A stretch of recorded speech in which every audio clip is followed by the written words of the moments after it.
They're the oldest pure breed in the world. When the Romans invaded England, they described the Devon. And that was a couple of years ago. Yeah. And so they've been around ever since, but they have not changed. Some publications that I've read credit the Devons, the Red Devons in England, as you say, they were there when the Romans invaded, as having their roots back in the Middle East region in the days of the Bible, and they would be descendants of the red cattle mentioned in the Bible. Yes. Which would put, back at least a couple thousand years. Yep. But they've been in England, that we understand, since at least the Roman invasion, probably before. Before that, I've heard that they come in from the Middle East and maybe some blood out of Africa. When they started sailing and traveling, for different things around the world, they brought these cattle back, and that's how they come into England, which is right on the coast. Devonshire, Sussex, is it Middlesex, whatever it is, right there on the coast.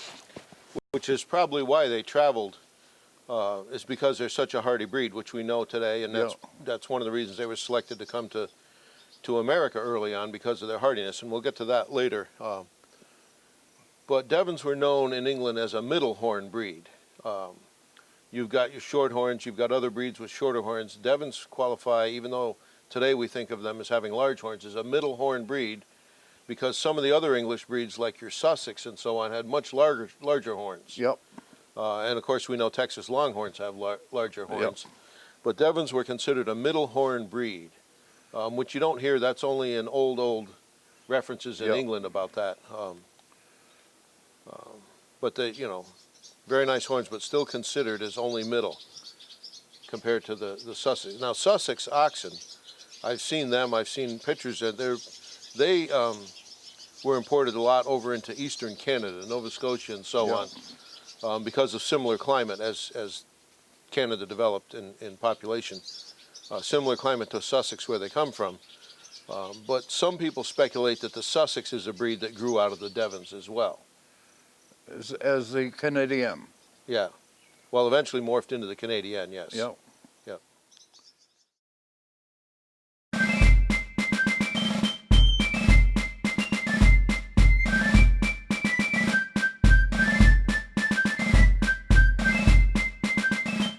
In 1623, 2 heifers and a bull from North Devonshire, England, were received by a member of the Plymouth colony. They were the first importation of cattle from Britain. Their immediate value was as draft animals. Cattle from Devonshire had long been recognized in England for their speed, intelligence, strength, willingness to work, and ability to prosper on coarse forage in a wide range of climates.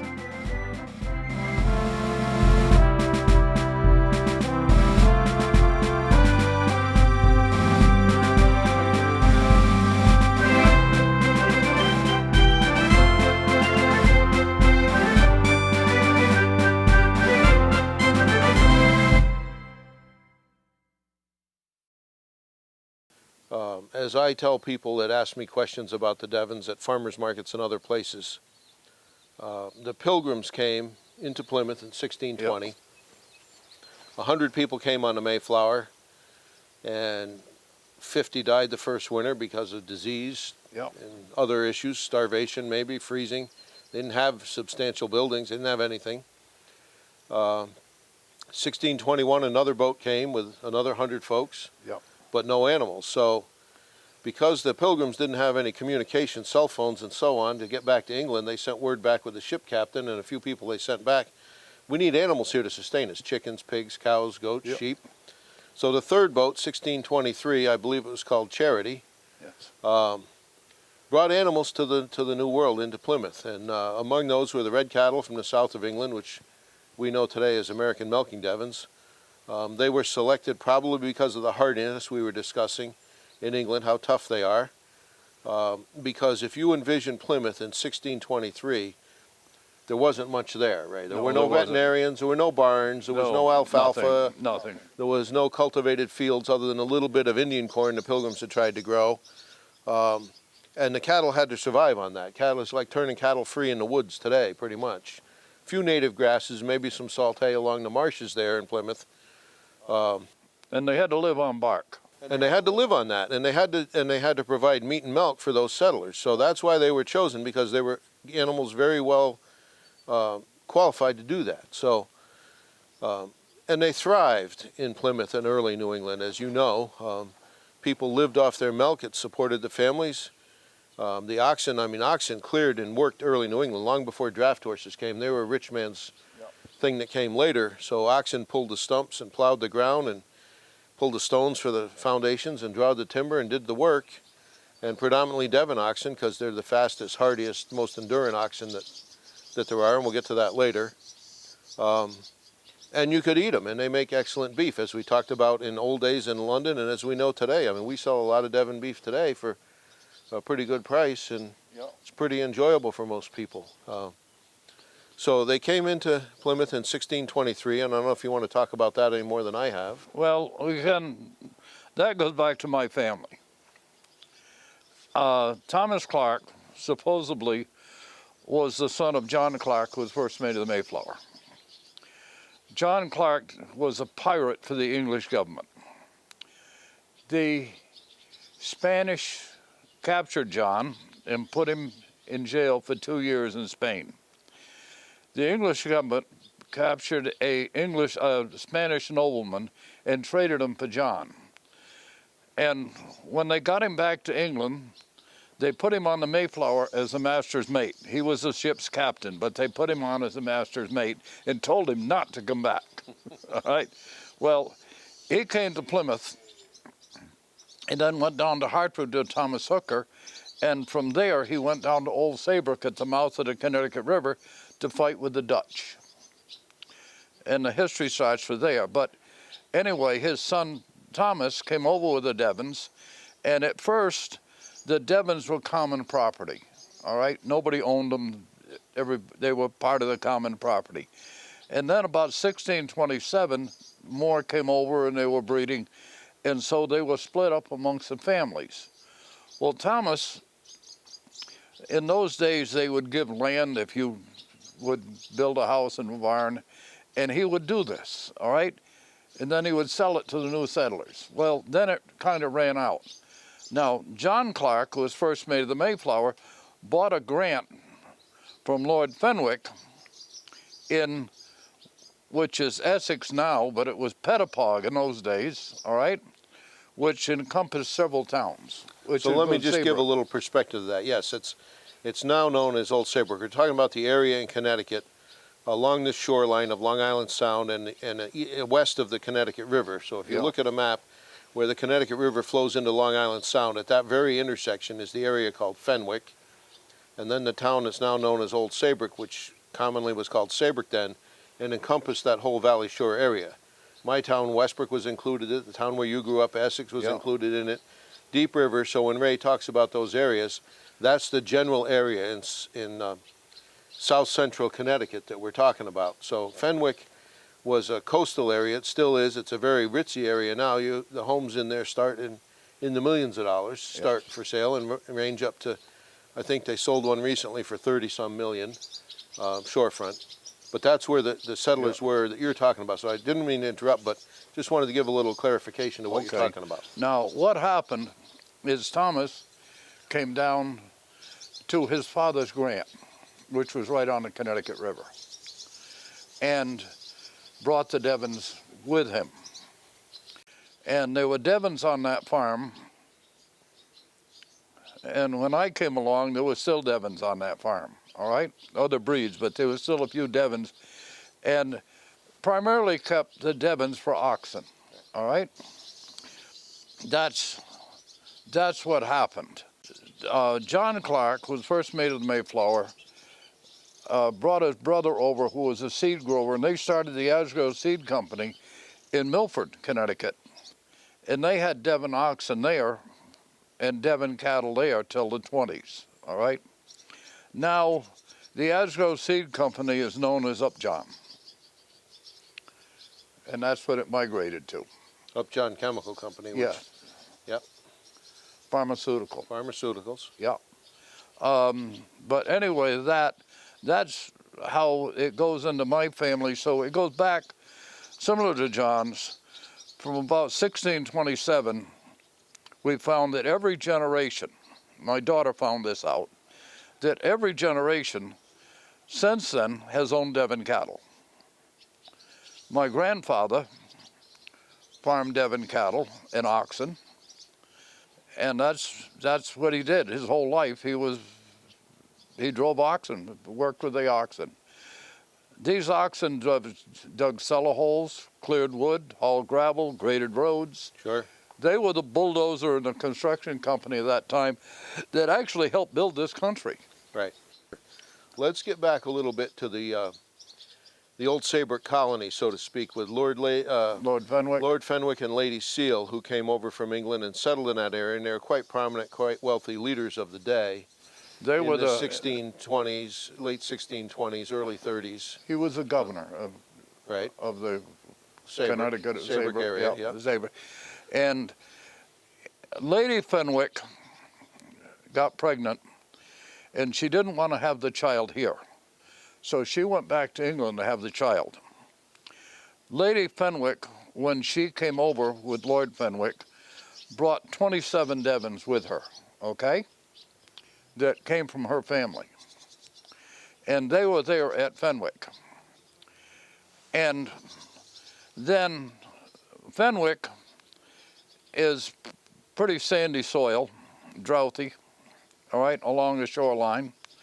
And so in the wintertime, they moved them out to Pond Meadow. They spent the winter in Pond Meadow. Well, Lady Fenwick died in childbirth, and her body came over and they buried her at Fenwick.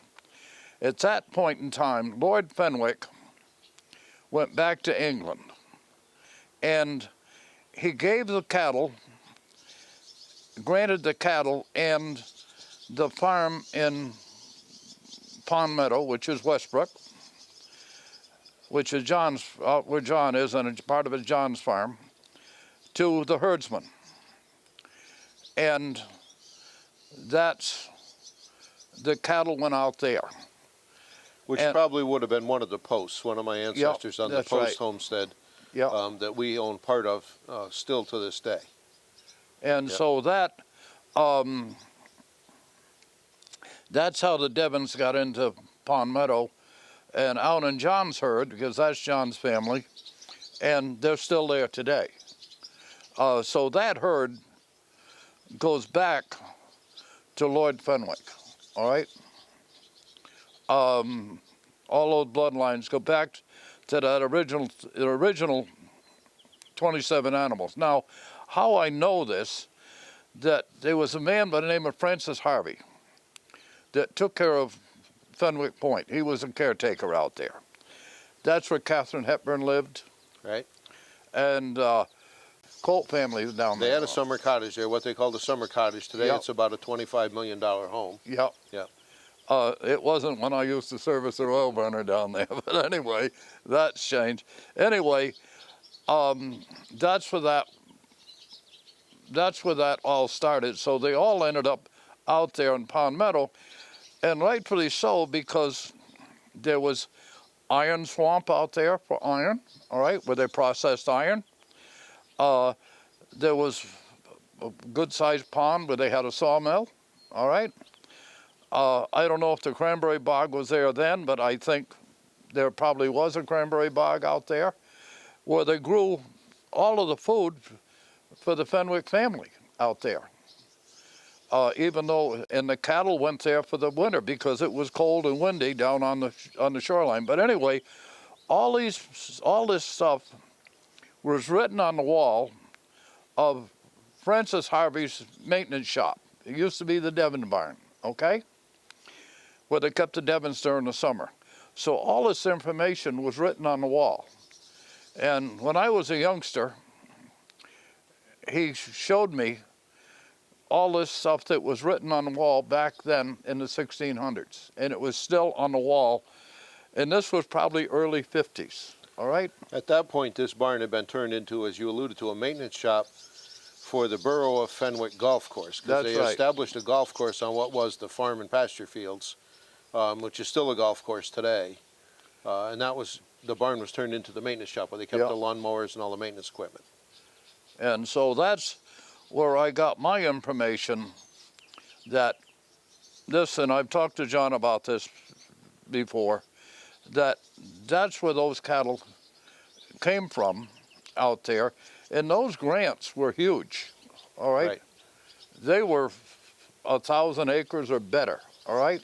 The way I understand the grants, and the other branch of my ancestors, the Wright family, W-R-I-G-H-T, got a grant in what's now part of Grove Beach, part of Westbrook, the western part on the Clinton end. The grants were for X amount of feet along the shoreline, Yeah. frontage. That was considered the valuable frontage.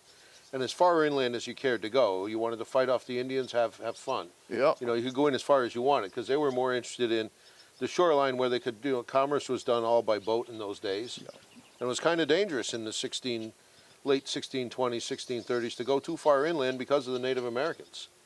You got a lot of people got killed farming by Indians, Yeah. all right? I had a relative, and I don't know where it goes back to, that he decided that this was not a good thing to happen. And so he married an Indian, made a deal to marry an Indian wife. He had to took an Indian wife, okay? And that solved the problem. He could go out and hoe in the cornfield without worrying about an Indian coming up and hitting him over the head and killing him, all right? But this was a real problem because these settlers were taking the Indians' land. Yeah. And Right. so that was a real problem. But there was a lot of commerce along the river and also along Long Island Sound. Right. That was the main trade route, is everything was done by boat in those days. That's right. And if it wasn't, anything done on land was done pretty much with ox wagon. Yeah. So, back to the grants, the one that my family, the Wrights, received, there's still a gravestone over there in someone's dooryard in an expensive cottage along the shoreline for this first or second proprietor of the Wright grant. Okay. So I've always heard family folklore that they came to Westbrook in 1635, John Wright, and settled there with the grant. So a few years ago, Bonnie and I were up in Plymouth, and we bought a copy of a book called, I think it's The Great Migration, out of Boston. And it shows the people in 1635, Boston was getting to be a crowded city. Yep. In their estimation back then. So a lot of people left, and John Wright emigrated to the Connecticut colony, and specifically to what's now Westbrook, part of the Saybrook colony, in 1635. So I have it in print. It's not just folklore. He Yep. left Boston in 1635, came to Westbrook, brought some Devons with him, and he started farming on the west side of Westbrook. And as you alluded to, the posts were on the other central part of Westbrook. Eventually they intermarried, of course, several times, as people did in those days. And that's kind of where our farm is, a conglomeration of the posts and the Wrights Yeah. from those days. So back to Plymouth, we're, I think, that far along in the timeline. Okay. We've diverged a little bit, but Plymouth, you know, they started going from 1623 with their Devons. I'm sure subsequent boats bought more Devons. Yes, they did. There was a and of course- continual, up to 1850, there was. Right, a continual flow of animals being Yep. imported. But they thrived. I mean, they were very prolific throughout early New England, from what Yes. I understand and from what I've gathered from. There's not a whole lot of written historical record on it, but from what I've gathered, they were prolific in the early colonies and eventually moved further down. And that's why a lot of our living history museums that represent those eras have Devons to accurately portray what was there. Colonial right. Williamsburg has American Milking Devons That's right. and breed an active herd of that. Mount Vernon has American Milking Devons, where George Washington lived, Yeah. because that's historically correct for the period. And those were the animals of choice, both for draft and meat in those days. So after Plymouth, you know, the colonies expanded, the animals expanded. people farmed. They got a little more sophisticated in their farming. You get to the American Revolution. Like I said, Washington had Devons. Washington had a big herd of Devons. The thing, I bring up something about Washington. Washington ran the whole plantation with Devon oxen. But he would only work them till they were 9 years old. And then he gave them a year off, all right? Then he butchered them at 10 years old. He also had a dairy that fed the family. And he always wanted to increase it to feed the rest of his help. But he never did. But they had a Devon herd that supplied milk, butter, and cheese for the family, all right? And this is what happened, that the wealthy families had Devons, and it was a breed of choice of the beef, the milk, was of a higher quality, and so that the help would get something else. And the family would be supplied with Devon beef and Devon milk, and Devon cheese, Devon butter. But that's what Washington did. Jefferson did the same thing. All these people did the same thing. Devons up to, I guess, 1880, 1870, 1880, Devons were the most popular cattle in the country.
They have a very gentle temperament.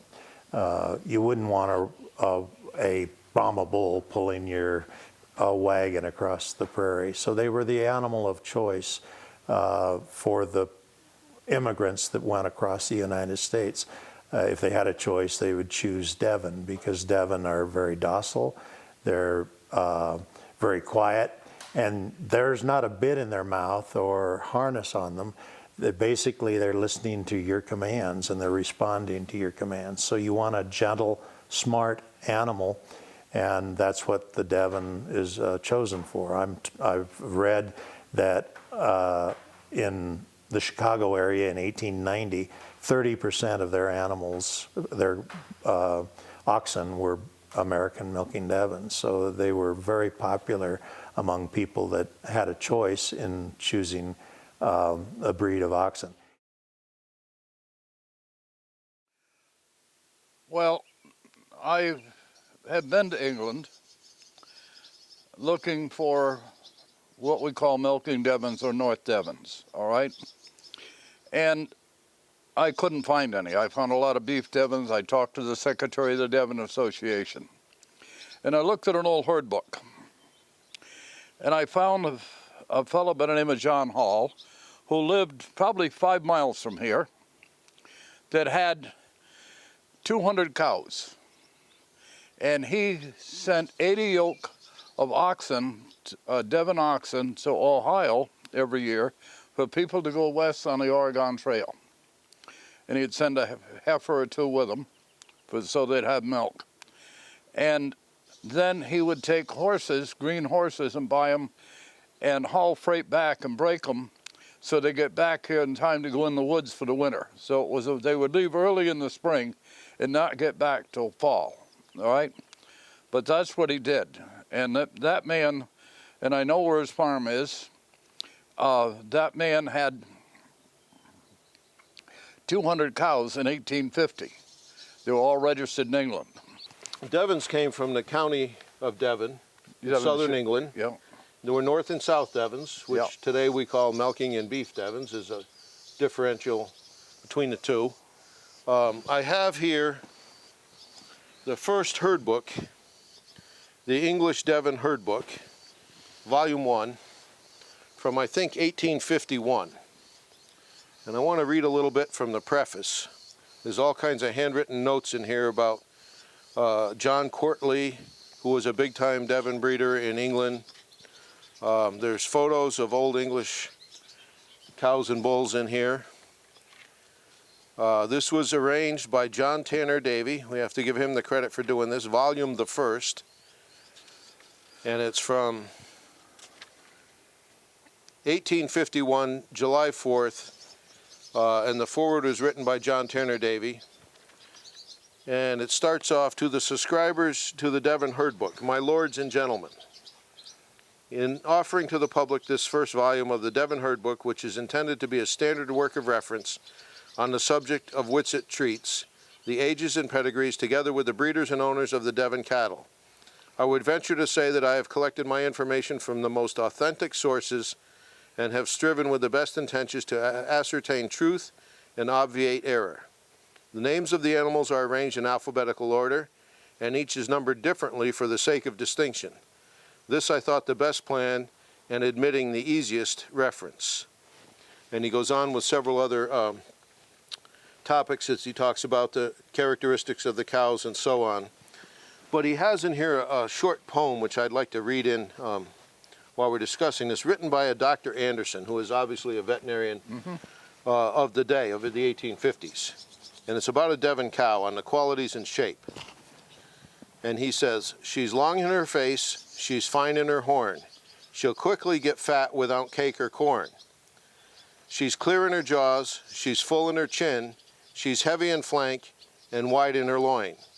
She's broad in her ribs and long in the rump, a straight and flat back with never a hump. She's wide in her hips and calm in her eyes, she's firm in her shoulders and thin in her thighs. She's light in her neck and small in her tail, she's wide in her breast and good at the pale. She's fine in her bone and silky of skin, she's a grazer without and a butcher within." So that was his thought Yep. on a Devon cow of the day, of the 1850s. In those days, before the association started here, I believe in 1880s or something, all the registrations were in England. Right, Right. right. And that was what it was. You registered in England. This man up here registered in England. Well, Davy started this herd book. That was the volume of number 1 that I Yep. just read from. And that went on for years and years in Yep. England, recording the Devons. And most people, when they talk about English Devons, refer to Davy's herd book Yep. to look for pedigrees or owners of the day and so on. In one of the Devon herd books in England, I've read in the past that Devons were favored for beef, and favored so much so that at auctions and sales they would be bought by meat purveyors to take to London for the upper class. That's And right. they were never sent to the Navy to feed the Navymen. Now, the British Royal Navy was the worldwide force in those days Yeah. and consumed a lot of beef. And they did a lot of salted beef or barreled beef and so on. But that was usually never Devon's. It was always something else, because Devon's was considered the finer quality of beef in those days in England. In those days, the royal family would eat nothing but Devon beef. Prince Charles still has a herd of Devons.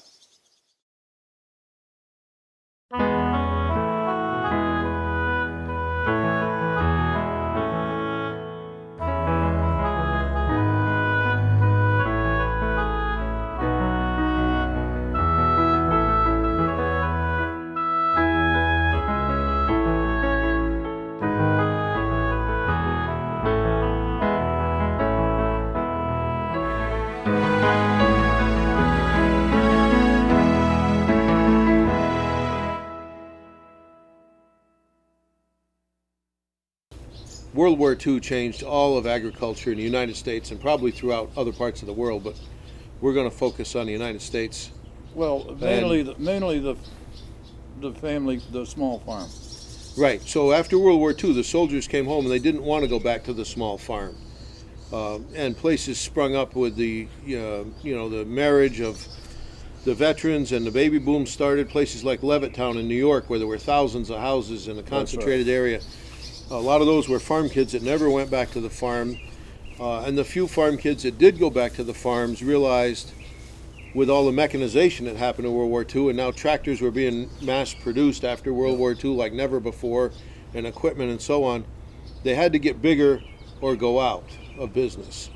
So the small farms kind of went by the wayside. Things got bigger and bigger. You didn't have the farmer milking 5 to 20 cows and taking his milk cans by horse and wagon or oxen or something down to the depot or the truck station for the creamery. That all went by the wayside. So you got into milking machines, pipeline milkers, production, agriculture. You had to feed a growing America.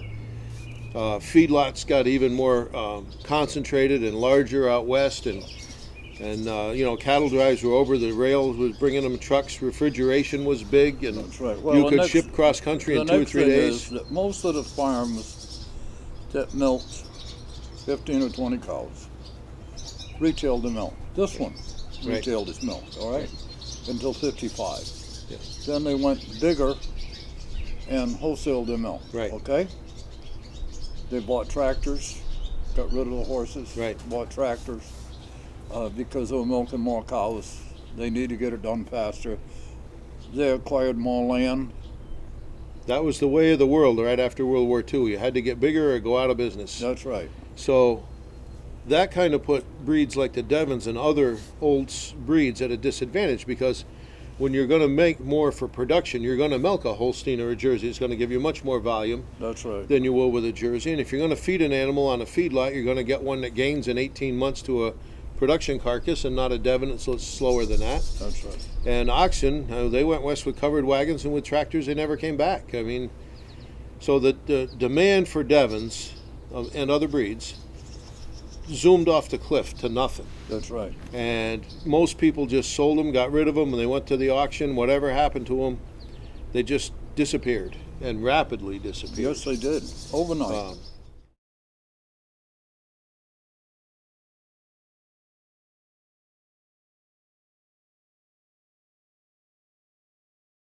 My wife and I went to look at the Queen's Castle, and the Carlin Oil Burner Company had given the Queen 2 oil burners, and they really didn't understand how to adjust them.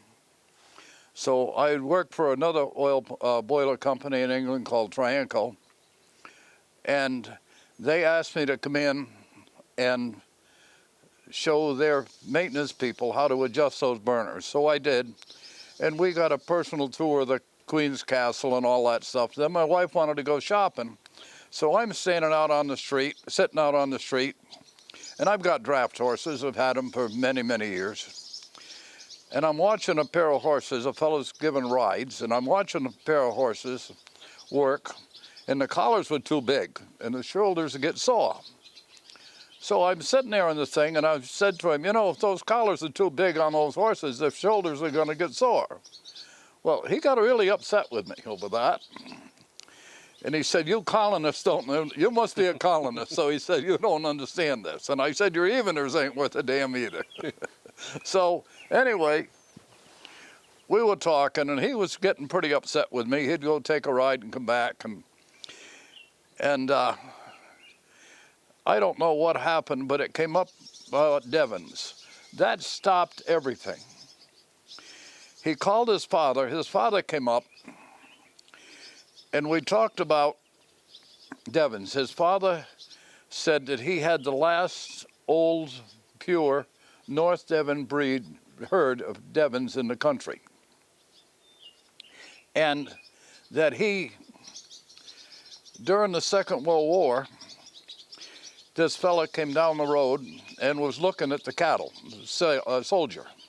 And he said, you had to kind of watch them because meat was short, and those soldiers would sneak in and steal a cow and kill her, all right? So he said, you kind of watch it. So he said, we this fella's standing there and looking over the fence and watching them and everything else. So we went up to see what was going on. And he said he started talking about Devons. Well, I realized he knew a lot about Devons. He was from Connecticut, and his name was Percy Beardsley. And he said Percy was quite a fellow. I knew Percy. Percy would lend money to the rest of the soldiers, you know, $10 for $15 on payday and everything like that. But Percy never spent anything. He kept his money. And then he started coming and staying with us. And he said he stayed with us all the time, didn't go home on leave or anything like that when he could have. He stayed with us.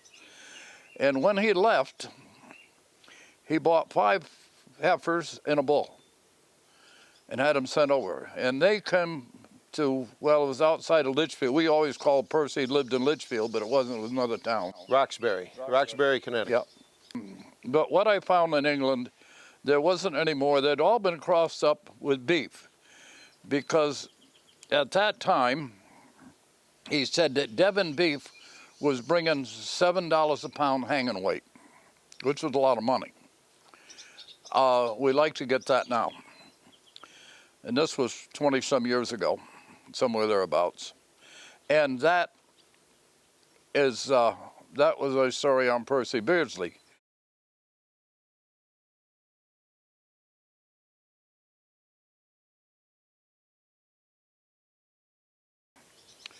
The annual meeting was in Springfield. Oh, no, that's back in the 50s. Oh, no, yeah, 50. you're right. I got carried away. In 50, 52. Yep. All right. The American Devon Cattle Club always had their annual meeting in Springfield, Massachusetts. And there was a bus that went up, all right? It took a lot of them up. Because like my grandfather didn't drive. Right. So the bus was out of New Haven, all right? The railroad owned the bus company, all right? And they would take a bus up. Well, they went up to the meeting, and they were registering polled cattle. Right. Well, horns are recessive. So in order to be polled, there got to be something else in there.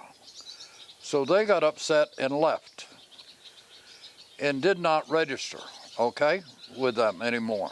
Well, some of them did, but some of them didn't, okay? Well, the American Devon Cattle Club, as they call themselves, would register any Devon, whether Yep. it was a milking Devon like we have or Beef Devon. And that had been historically the way they did things for years. And if you Yep. look in their herd books and their publications, they would promote people like my grandfather and the Carpenters and the Beardsleys, but they also would promote all these big beef Devon operations. And there were places in the South, Mississippi and out west and Oregon and all over.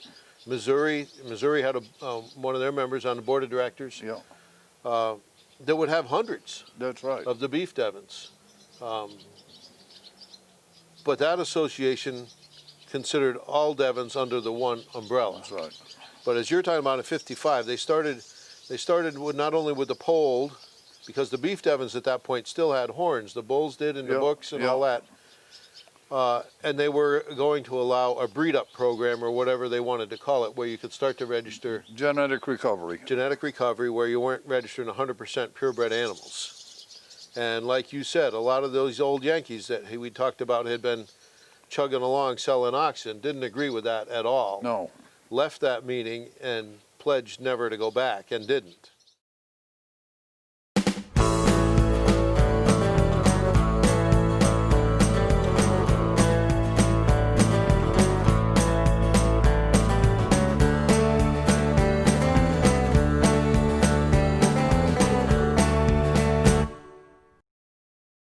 As near as we So- could figure, in 72, there was 125 left.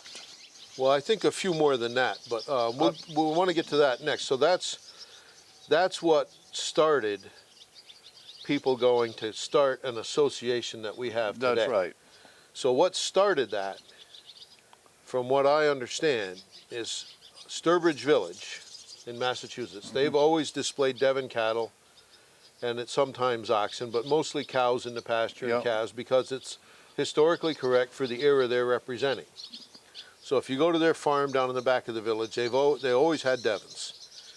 And they always bought them when Darwin Kelsey was the manager up Yeah. there, from my grandfather Green, Yeah, that's right. because they got historically accurate, beautiful Devons to display. Well, Darwin was moving on to another project, and the last time I saw him, he was working somewhere in Ohio, and I think he's passed now. So they hired two young folks right out of Hampshire College. One was Ridge Shin, Yep. and I forget the lady's name that worked with him. So they were hired by Plymouth to run the farm and manage the animals. So it was time for them to get some more cows. So they were charged with the task of getting new Devons. So they went to see my grandfather Green, because that's where they were told. Yeah. And boy, they thought he was taking advantage of them price-wise. No, they they were- wouldn't do that. They were probably not ready to negotiate, like we said before, and what he asked for them was probably starting on the high side of things, you know. So they left there, and they began a quest to find another source for Devon cattle. So, of course, they came to my father's place, not realizing Yeah, that, you know, if the price is one thing in Eagleville, it's pretty similar in Westburg, that's right. you know. And then they started looking elsewhere, and they looked and they looked, and they went all around New England. And they found some up here in Vermont and Zegras and so on, but they only found around 200, maybe less. Yeah, And if you figure Myron, my grandfather had 100, that's right. and we had always 25 or 30. Yeah, How many more were there there wasn't. when there's 200? There wasn't. And I don't believe there was 200, all right? Because a lot of them weren't pure Devons. They were crossed up. So, You had Henry Sherry here that had probably 50, Right. but only 8 or 10 were pure, okay? They were crossed with jerseys, yep. all right? Because he wanted more milk. They said they were Devons, but they had black stripes on them, and you know they weren't Devons. Right. So that is what started. Ridge Shin and the lady and a few other people, Nils Berglund and that, started what was called, I believe, the New England Rare Breeds Conservancy. Yeah, And their mission was to preserve the Devon cow. And that has now morphed that association into what we know today as the Livestock Conservancy. yeah, So that was originally founded to preserve the Devon cow, and the Devon cow is still on the Conservancy's logo. Yep. And then out of that, I've got the photo here. They started the registry. And this is the meeting in Tunbridge, the very first meeting of the members who were there that started the registry that we have today and the association that we have today. So there's still a couple guys in this photo that are still alive, John Wheelock and Howard Mansfield. yeah, And there's a number of others in here. You mentioned Henry Sherry before, Herb Stevens from Massachusetts, Jerry Mullins from Tunbridge, Vermont. Yeah. He always bought Devons from my grandfather and my Yeah. uncle. And a few others here, Norm Shepard, Trevor Grow. They started the association as we know it today, and we've had, what, 43 or 4 annual meetings, always in Tunbridge, since then. So that's where the registry started. Now, it started with Nils and a couple other people going out to look at Devons to verify they were purebred, that's right. and started the herd book with cow number 1 and bull number 1 Yeah, in the mid-70s when they started this association. So that started out of the low point, I think, of the Milking Devon history. And I think every day since then, the association and the boards of directors over the years have changed somewhat, have tried to encourage and promote the Devon breed every day ever since. And to get to the point where we're at today, where we probably have, and it's hard to say, but somewhere between 1,500 and 2,000 animals alive. when I'm on the phone talking to people, I try to keep somewhat of a mental record of what's out there. And I am fairly well convinced that we're 2,000 at least, if not maybe a little more. Not much more, but maybe a little more. But I am convinced that we're about 2,000. Well, Bonnie's registering about 150 to 180 new calves annually. Now, there's some registration doesn't get done till they're 2 or 3 years old, but if Yeah. you average it all out, I'd say we're between 150 and 180 new animals a year being born. Now, there's no way to track which ones are died if they're not reported, which ones are butchered, and so Yeah. on. So it's hard to know without doing a complete survey. Now, I know you and Drew Conroy and Sue Randall performed one of those surveys as best you could back in 2004. Yep, we did. Now, in 2004, you found 437 breeding age females alive, 50% in New England. And like I tell people, in 2004, Bonnie and I owned 40 of those females, so we still had 10% of the breed as recently as 2004. Yeah. But our numbers are up significantly since then. Yes. And you know, and I know, I think we can attribute a lot of that to the semen bank that you helped establish Yes. for the association, where we drew some bulls that were quality bulls, pedigreed, and people could breed their 1 or 2 Devons and have registrable offspring rather than some grade from whatever bull happened to be in the neighborhood. Many people bred, the bulls weren't available. The only bulls that were available was Sue Randall's bulls, all right? Artificially, you're talking. Artificially, yeah. And so, but it wasn't really advertised. You could call Sue and ask her, and then she'd tell you that she'd sell you semen. She only had 1 or 2 bulls, and they got used fairly heavy, considered the amount of animals we had out there. And so then we decided at that time that with, what's the names down there in Rhode Island? Swiss Village Swiss Foundation. Village Foundation. And Drew and I went out and picked bulls to be drawn. And we didn't have any money at that time. I remember this association, when Sue Randall had it, one year we had $1,500, okay? And boy, that was pretty good because it was most generally 200 or 300. I said to Sue Randall one day at the meeting, I said, I don't know why we rent this hall from the town to have our meeting, because we could have it in a telephone booth, all right? The amount of people that showed up, we could have this in a telephone booth. One year we couldn't get the town hall, the building we used, they were redoing it or something, and they had us across the street in one room, I was at that meeting. and we had plenty of room, Oh yeah, okay? yeah. And so that was It was it. about 8 of us, 10 of us maybe. Maybe. And it just, you know, our meetings aren't as well attended as I'd like to see them. We have the same bunch pretty much every year. Well, as you know, that's why we instituted this thing of a fall gathering and going out, Yeah.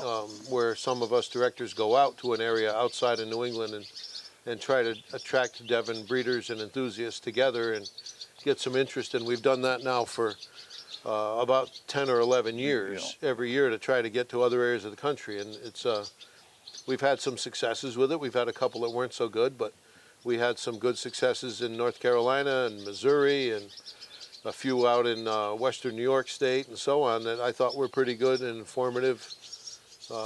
And we've picked up new members and some new larger breeders out of that. You Yes, know? we did. Yes, we did. It's worked.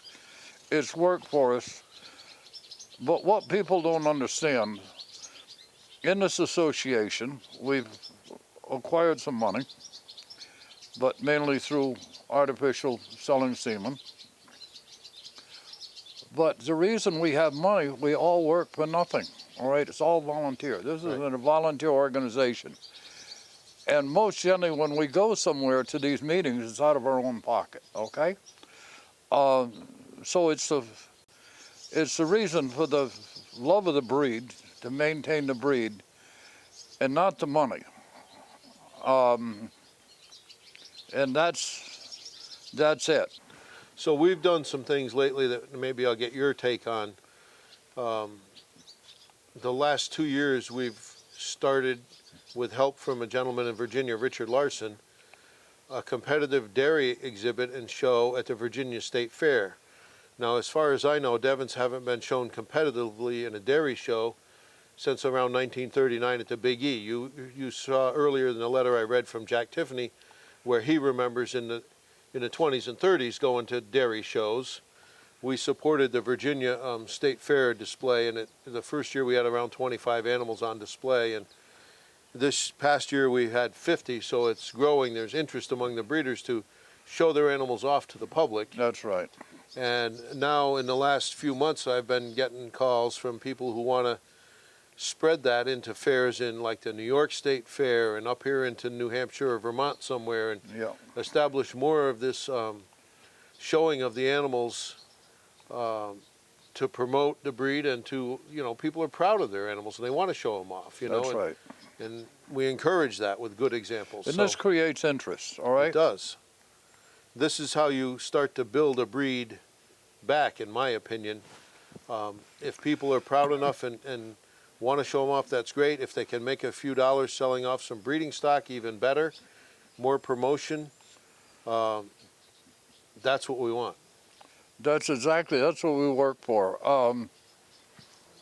Members that have cattle have 2 or 3 or 4 or something else just for their stuff. I had a fellow from North Carolina call me. He just called me yesterday. That bought a couple of cows from Gurney Davis. He's looking for a bull down there. He's somebody local, and he's got a few acres. And again, it's just enough milk and meat for his family. All right. Well, that's always been the Devon's strong point. That's their forte. I mean, from the days in Plymouth, they sustained small families with milk and meat and labor, and that's what they're doing today on these small farms and sustainable farms and back-to-earth farms. They're the excellent cow that's tailor-made for that.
Rick? 5. I'd let them come to him.